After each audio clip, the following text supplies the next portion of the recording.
Hello everyone, আসসালামু আলাইকুম। সবাই কেমন আছো? আশা করি সবাই ভালো আছো। আমি 31st নাইট ডেতে কালকে কোথায় গিয়েছি ওইটাই তোমাদের সাথে শেয়ার করব। কাতারের লুসাইলে জমজমার অনুষ্ঠান হতেছিল, আমরা ওইখানে যাচ্ছি। যাওয়ার পথে সিগন্যালে আমরা দাঁড়ালাম। রাত্রে কাতার এত সুন্দর লাগে, বিদেশ বলতে রাত্রে সুন্দর। আশা করি তোমাদের কাছে ভিডিওটি ভালো লাগবে। তারপর আমরা যাওয়ার পথে সিগন্যালে অনেকক্ষণ দাঁড়িয়েছিলাম। সিগন্যালের গাড়িগুলো, ওই পাশের গাড়িগুলো যাইতেছে, সিগন্যালটা ছাড়লো, দেন আমরা আবার রওনা হলাম। এত ভালো লাগলো কালকের অনুষ্ঠানটি, যা তোমাদের সাথে শেয়ার না করে আমি পারলাম না। আমার ইউটিউব চ্যানেলটি আমি নতুন খুলেছি, আশা করি সবাই আমাকে সাপোর্ট করবে, ভালোবাসা দেবে। এই তো আর কি। আবার আমরা রওনা হলাম। যাওয়ার পথে গাড়িগুলো এত সুন্দর লাগে যা বলার বাইরে। তোমরা যারা কাতারে আছো তারা কিন্তু অনুষ্ঠানটি মিস করবে না, খুবই সৌন্দর্য অনুষ্ঠান। দেন যাওয়ার পথে আমার মেয়ে গাড়ির ভিতর গান দিছে, ওর নাচানাচি শুরু হয়ে গেছে।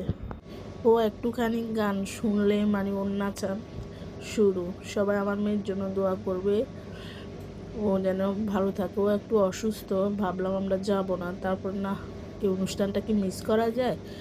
তারপর গেলাম। ও কিন্তু ওর বেবিকেও নিয়ে গিয়েছে, যাকে ও খুব পছন্দ করে, খেলনাটাও বেশি পছন্দ করে। ওর অনেক খেলনার ভিতরে এই পুতুলটা তার অনেক ফেভারিট। সে গানের সাথে সাথে নাচ মিলাইতেছে। সে সবাই আমার মেয়ের জন্য দোয়া করবে। ও খান চুরি গানের ভিতর নাচটা মিলাইতে চাইতেছে, আবার কিছুক্ষণ পর লজ্জাও পায়। দেখো, সবাই ওর জন্য মাশাআল্লাহ বলবে। আমি আর ওর বাবা তো হাসতে হাসতে মানে ফিদা হয়ে যাচ্ছি। ফাইনালি আমরা লুসাইলের কাছাকাছি পৌঁছালাম। লুসাইলের কাছাকাছি আমরা চলে আসছি।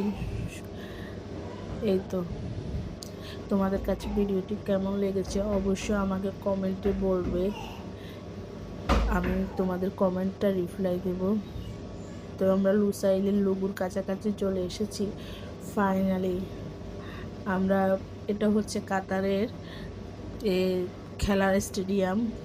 এখানে খেলা হয়, টিকিট খেলা, ফুটবল খেলা, বিভিন্ন রঙের খেলা হয়। খুবই সৌন্দর্য স্টেডিয়াম এটা। এই তো আমরা লুসাইলেটা, এই বিল্ডিং এগুলোর ভিতরে কিন্তু 31st নাইট ডের অনুষ্ঠানটা হবে। বিল্ডিংগুলো দেখতে এত সুন্দর লাগে দূর থেকে, যা বলার বাইরে। এই তো তোমার